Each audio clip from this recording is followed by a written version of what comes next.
الحمد لله نحمده ونستعينه ونستغفره ونؤمن به ونتوكل عليه ونعوذ بالله من شرور أنفسنا ومن سيئات أعمالنا من يهد الله فلا مضل له ومن يضلل فلا هادي له ونشهد أن لا إله إلا الله وحده لا شريك له ونشهد أن محمدا عبده ورسوله أما بعد وقال الله تعالى في قرآن المجيد أعوذ بالله من الشيطان الرجيم بسم الله الرحمن الرحيم يا أيها الناس قد جاءتكم موعظة من ربكم وشفاء لما في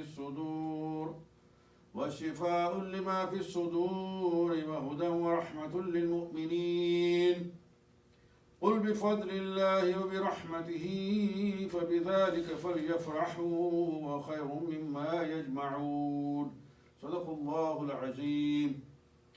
We thank Allah subhanahu wa ta'ala for the Hidayat of Islam and Yawm al-Jum'ah.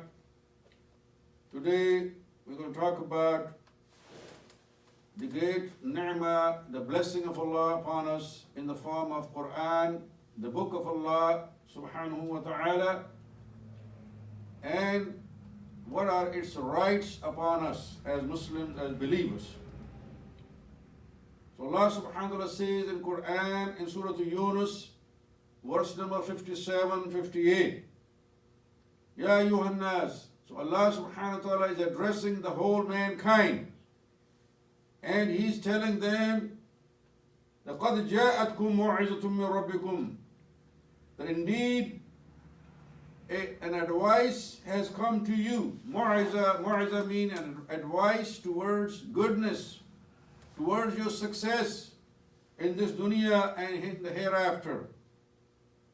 And this advice, it is referring to the Quran, the book of Allah subhanahu wa ta'ala, the last scripture, the testament which Allah subhanahu wa ta'ala sent through Jibreel alayhi salam, the archangel, who brought it from Allah subhanahu wa ta'ala to the last Nabi, the Prophet of Allah, Muhammad sallallahu alayhi wa sallam. And Allah subhanahu wa ta'ala describes it as وَشِفَاءٌ لِمَا فِي الصُّدُورِ. It provides shifa, the cure to what is in your chest, and that is referring to the heart. It is referring to the spiritual diseases of the heart. There are so many spiritual diseases which can afflict us, including the disbelief, including the jealousy and arrogance and greed. And there are so many such diseases which have been described by our scholars, particularly Imam Ghazali rahmatullahi alayh, who was one of the greatest scholars of Islam. He, in his book, the Ihya Ulumuddin, a masterpiece of the books which he wrote, in that he describes in detail the spiritual diseases which can affect us and lead the individuals to the path of evil. So Quran is a comprehensive therapy and treatment for all kind of spiritual diseases. وَشِفَاءٌ لِمَا فِي الصُّدُورِ وَهُدًى. And this is the guidance to the path of righteousness, the path of goodness in this dunya. When we follow this guidance, then Allah subhanahu wa ta'ala gives us success even in this dunya. He grants us the true happiness and pleasure in our heart, which no money can buy. You know, the money cannot buy the happiness. People think so, that we have more money, then we'll be happier and merrier. And they're always chasing this mighty, na'uzubillah, dollar and money in their whole life. But they get only what Allah has destined for them. That's why we find in this dunya there are people who may not have any education, who are the dumbest people, but they are billionaires. And there are, on the other side, you find the most intelligent people and most skillful people, and they cannot bring food to the table for their family. So the rizq, or the sustenance, or the money is in the hand of Allah subhanahu wa ta'ala, and He grants to whom He wills. So we will only get what Allah has destined for us. And that money cannot buy the happiness. We find so many richest people on the face of the earth who commit suicide. And this is the way they end their life. And there are many, many famous names we all know. Amongst the movie stars and singers and business people, like Howard Hughes. He was one of a very richest person in this country. He did aviation business. Howard Hughes Company was one of the biggest company before the Boeing and all these people came in. But how did he die? He died by the overdose of narcotics in his penthouse in Las Vegas. He was found dead. And the same goes with Michael Jackson and many others. So this tells us that the money cannot buy the happiness. The real happiness is by following the hidayah of Allah subhanahu wa ta'ala. Allah subhanahu wa ta'ala promises that with those وَمَنْ يَعْمَلْ صَالِحًا مِنْ ذَكَرٍ وَأُنْثَى وَهُوَ مُؤْمِنٌ فَلَنُحْيِيَنَّهُ حَيَاةً طَيِّبَةً. The one who does the righteous deed, whether it's a man or a woman, and they are believers, then Allah promises, فَلَنُحْيِيَنَّهُ حَيَاةً طَيِّبَةً. We are definitely going to grant them a beautiful life. Hayatan Tayyibah. You may not be a very rich person. You may not have big houses and cars. But because of the ghina, because of tawakkul ala Allah, dependence upon Allah, they are happy in their heart. They live this life with the most peacefulness and happiness. So this comes with hidayah of Allah, which comes through Quran. And وَرَحْمَةٌ لِلْمُؤْمِنِينَ. And this Quran is a mercy of Allah for the believers. So therefore, Allah subhanahu wa ta'ala says, O Prophet of Allah, قُلْ بِفَضْلِ اللَّهِ وَبِرَحْمَتِهِ فَبِذَلِكَ فَلْيَفْرَحُوا هُوَ خَيْرٌ مِمَّا يَجْمَعُونَ.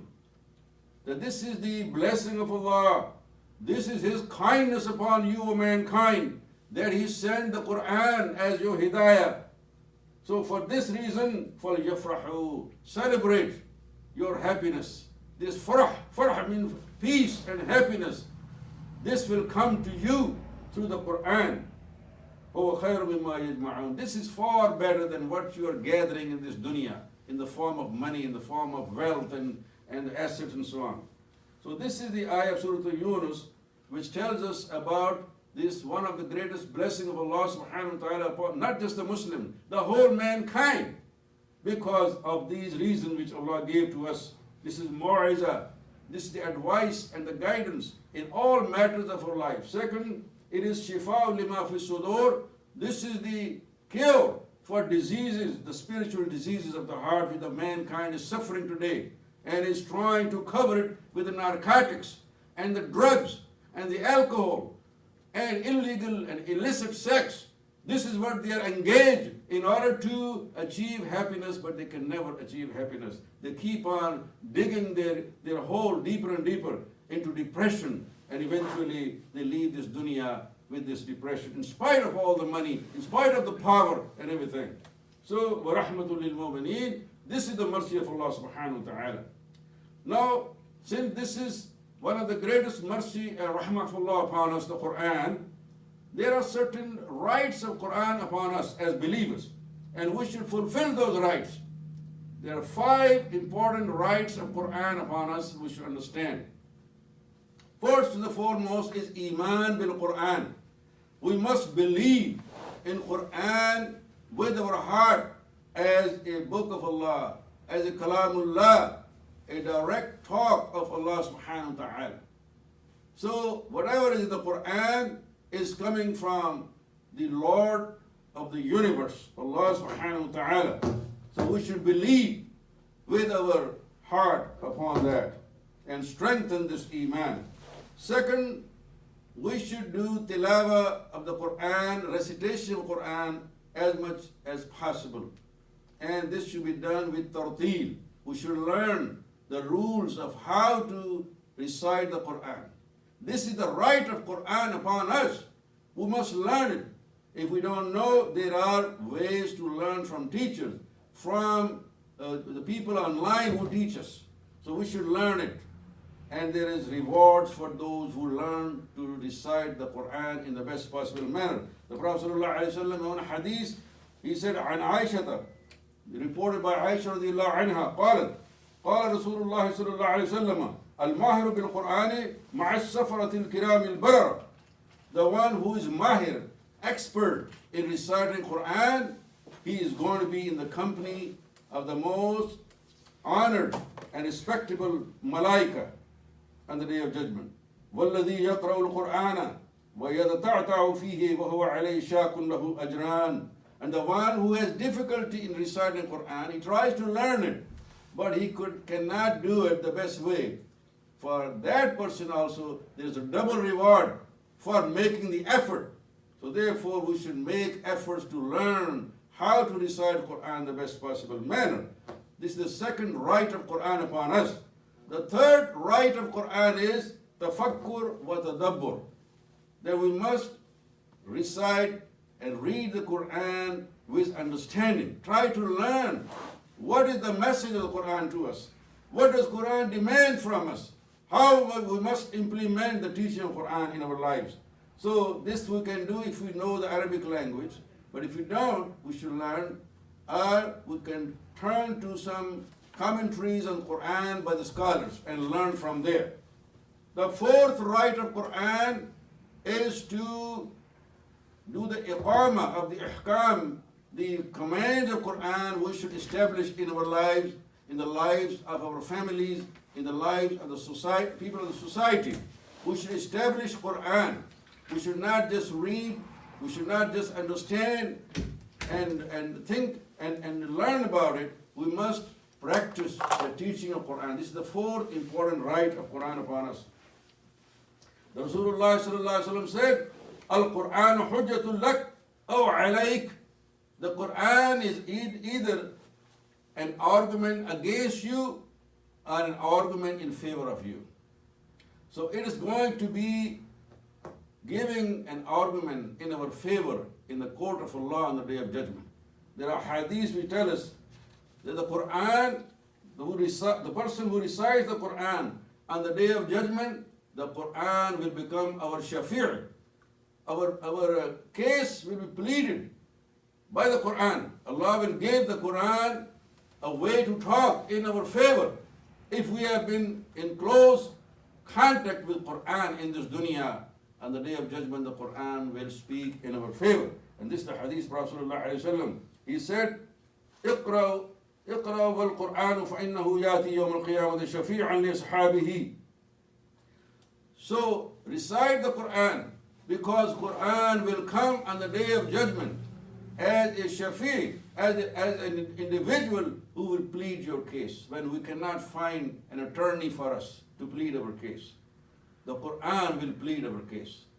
And alhamdulillah, the Quran is one of the best who can plead our case and say to Allah subhanahu wa ta'ala, Ya Allah, this man or this woman used to recite this your book, and I give testimony that he or she is a true Muslim or Muslimah.